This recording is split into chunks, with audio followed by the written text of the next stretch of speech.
राधे राधे। आज हम 10वां अध्याय आरंभ करेंगे। भगवान श्री कृष्ण महाराज बोले, हे महाबाहु, फिर भी मेरे परम रहस्य और प्रभावयुक्त वचन श्रवण कर लो, जो कि मैं तुझे अतिशय प्रेम रखने वाले के लिए हित में कहना चाहूंगा। हे अर्जुन, मेरी उत्पत्ति को अर्थात विभूति सहित लीला से प्रकट होने वाले को न देवता लोग जानते हैं, न ही महर्षि जन जानते हैं, क्योंकि मैं सब प्रकार से देवताओं का और महर्षियों का भी आदि कारण हूँ।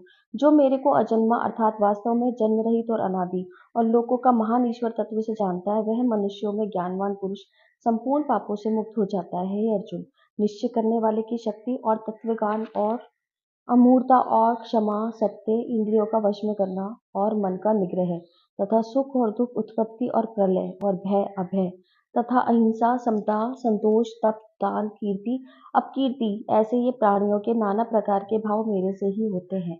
हे अर्जुन, 7 तो महर्षिजन और 4 उनसे भी पूर्व में होने वाले सनकादि और स्वभावमियों आदि 14 मनु, ये मेरे में भाव वाले सब के सब मेरे संकल्प से उत्पन्न हुए हैं, जिनके संसार में संपूर्ण प्रजा है। जो पुरुष मेरी परमेश्वर रूपी विभूति को और योग शक्ति को तत्व से जानता है, वह पुरुष निश्चल ध्यान योग द्वारा मेरे में ही एक ही भाव से स्थित होता है। इसमें कुछ भी संशय नहीं है।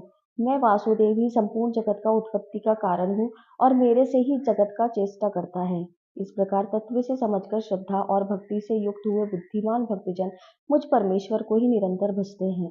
वे निरंतर मेरे में मन लगाने वाले, मेरे में ही प्राणों को अर्पण करने वाले भक्तजन सदा ही मेरी भक्ति की चर्चा द्वारा आपस में प्रभाव को जानते हुए गुण और प्रभाव सहित मेरा कथन करते हुए संतुष्ट होते हैं और मुझ वासुदेव में ही निरंतर रमन करते हैं। उन निरंतर मेरे ध्यान में लगे हुए और प्रेम पूर्वक भजने वाले भक्तों को मैं तत्व ज्ञान रूपी योग की शिक्षा देता हूँ, जिससे वे मुझे प्राप्त होते हैं।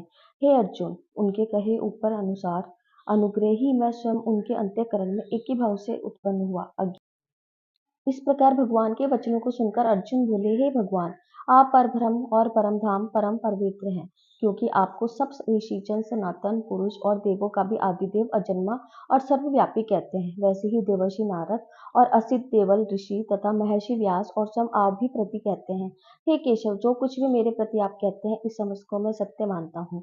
हे भगवान, आपके लीलामय स्वरूप को न दानव जानते हैं, न देवता जानते हैं। हे भूतों को उत्पन्न करने वाले, हे भूतों के ईश्वर, हे देवों के देव, हे जगत के स्वामी, हे पुरुषोत्तम, आप स्वयं ही अपने आप को जानते हैं। इसलिए हे भगवान, आप उन दिव्य विभूतियों को संपूर्णता से कहने के लिए योग्य हैं कि जिन विभूतियों के द्वारा इन सब लोगों को व्याप्त करके स्थित है। हे योगेश्वर, मैं किस प्रकार निरंतर चिंतन करता हुआ आपको जानूं, और हे भगवान, आप किन किन भावों से मेरे द्वारा चिंतन करने योग्य हैं। हे जनार्दन, अपनी योग शक्ति को और परमेश्वर रूप विभूति को भी विस्तार पूर्वक कहिए, क्योंकि आपके अमृतमय वचनों को सुनते हुए मेरी तृप्ति नहीं होती है, अर्थात सुनने की उत्कंठा बनी ही रहती है। राधे राधे।